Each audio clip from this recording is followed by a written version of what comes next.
Yeah, good afternoon. I'm going to talk about me. I'm Fionah Nanungi. I graduated with a Bachelor of Science with Education in 2011 from Makerere University. I'm a teacher of biology and chemistry in high school, and I've been teaching for the last 5 years. I'll talk about my family. I'm married with 2 children.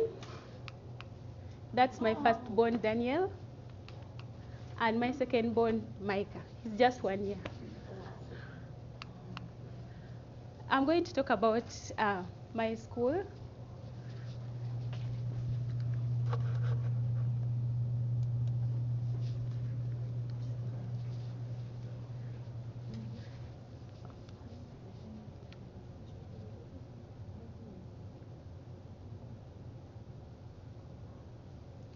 In Africa, it's about 23 hours to come here. In a small country called Uganda, and it's a landlocked country.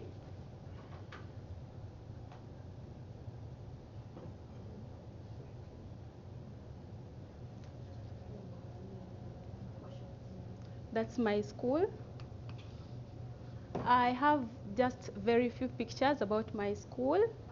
These are my students. We are in the lab.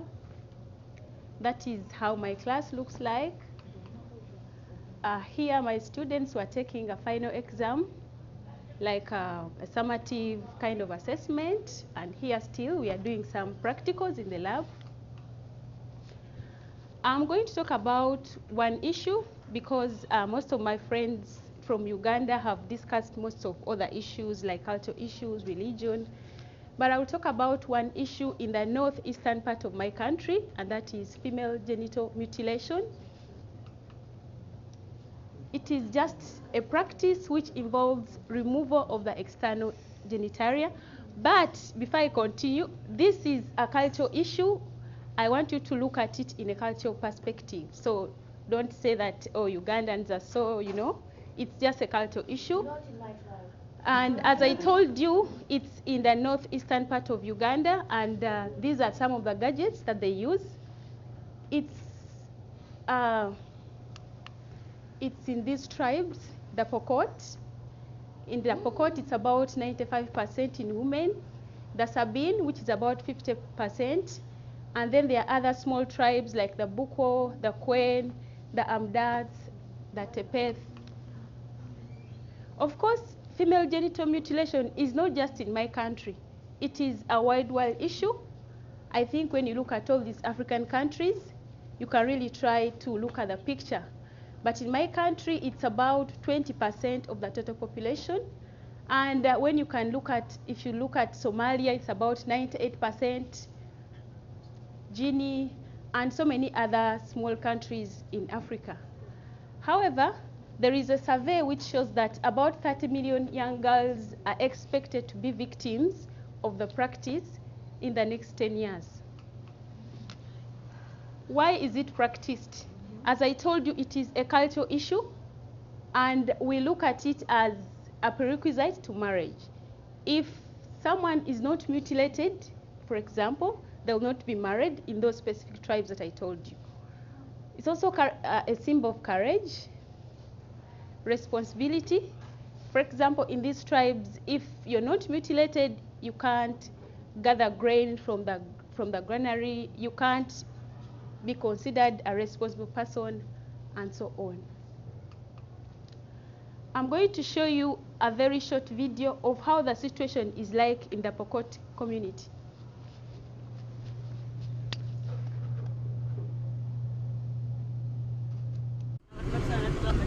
The campaigners against female genital mutilation have had a challenge accessing this mountainous area of Kachingole in Katikiti Sub-County, Moroto District. So the practice has persisted. We as the IPs, we cannot climb the mountains. This elder, Locholo Apinabum, resides up the mountains. He speaks with a heavy heart about the loss of his daughter and another who was paralyzed after they were cut as part of the culture of the Pokot people. When the girls were mutilated 2 years ago, The girl, after the healing process, kept bleeding. Many other girls here share the story of Locholo's daughters after suffering the effects of the knife. Fionah Nanungi has lived in the mountains all her life. As part of the rite of passage into womanhood, she had her genitalia cut at the age of 16. She was part of a group of 25 girls. Nanungi tells us 5 of her colleagues died of several complications that arose after they were cut. She was not spared either. She now lives with fistula she sustained after a difficult delivery. Apart from urine being released all the time, she also still endures the pain of childbearing when she's giving birth. The campaign against FGM has been ongoing for a number of years now, and Parliament also passed a law banning the practice in 2010 with a 10-year jail term for convicts. But FGM is still practiced underground among the Sabini and Pokot in eastern Uganda. Now men like Locholo have joined efforts to eradicate FGM, giving the campaign a boost, since men are the key backers of the practice. It's the men who marry the girls who are cut. It's the men who receive the dowry for the girls who are cut. Activists say if such meetings to speak out against FGM attract a big number of men who had to leave their homes to calm down, then there is a progress. The Director General for the Country Programs at the UK's Department for International Development, DFID, Joy Hutchin, visited the Karamoja region to assess anti-FGM efforts. Her visit was a follow-up on the Girls Summit the UK government hosted in London in July 2014 to examine the issues affecting girls and young women, especially early marriages and female genital mutilation. And I am so happy that they are not in danger of being cut, and I hope they will be able to stay at school and become educated. There have been at least 2 convictions since the anti-FGM law was passed in 2010. In one of them, the chief FGM surgeon in Moroto district, Namuton Namon, who allegedly mutilated 7 girls between 9 and 12 years, was sentenced to 10 years in prison. There is also need to help the former surgeons who lived off FGM find alternative sources of livelihood. Irene Namialo. So I think you've looked at the practice. I think from the video you can see some effects. It is very harmful. It has both psychological and physical effects. It can lead to severe bleeding, infections, complications at birth, and it can even lead to death.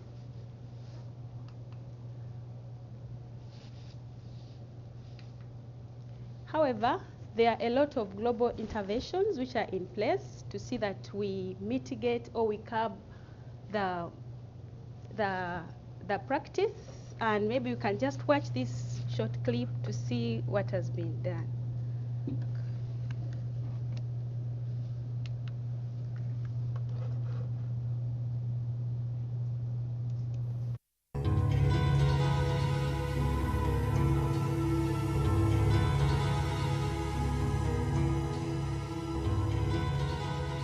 Worldwide, there are around 140 million girls and women who have been subjected to female genital mutilation, FGM. Every day, 8,000 girls are at risk of undergoing the procedure. In collaboration with partners, the World Health Organization is working with countries towards elimination of the practice. Female genital mutilation includes all procedures that involve partial or total removal of the external female genitalia or other injury to the female genital organs for non-medical reasons.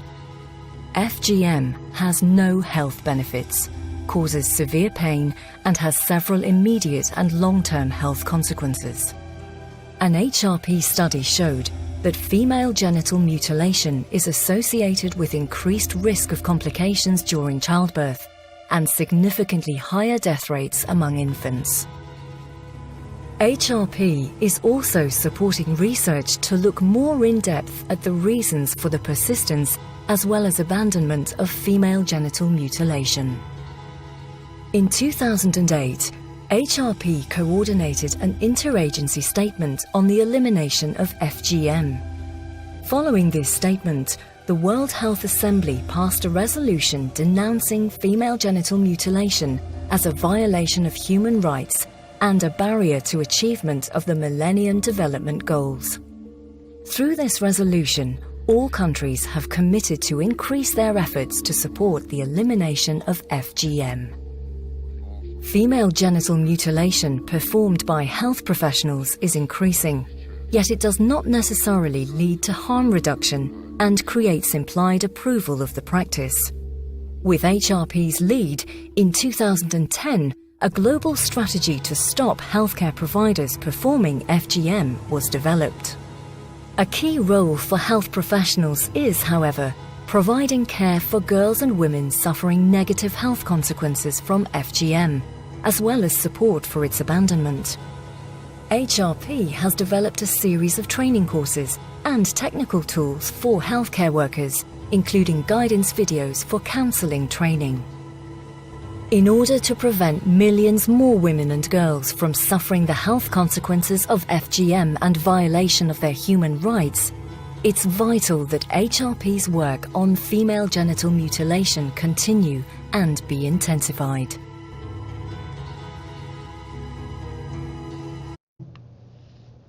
Okay, those are some of the global interventions that have been put in place to see that the practice can be mitigated. But as I mentioned earlier on, that since it is a cultural issue, like in my country, it is still practiced underground.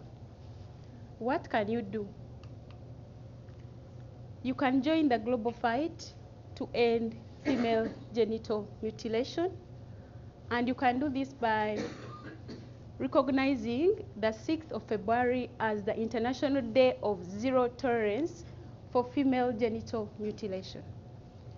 You can send a message and hash it End FGM.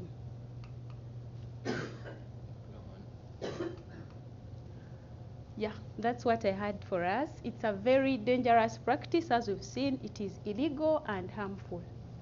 Thank you.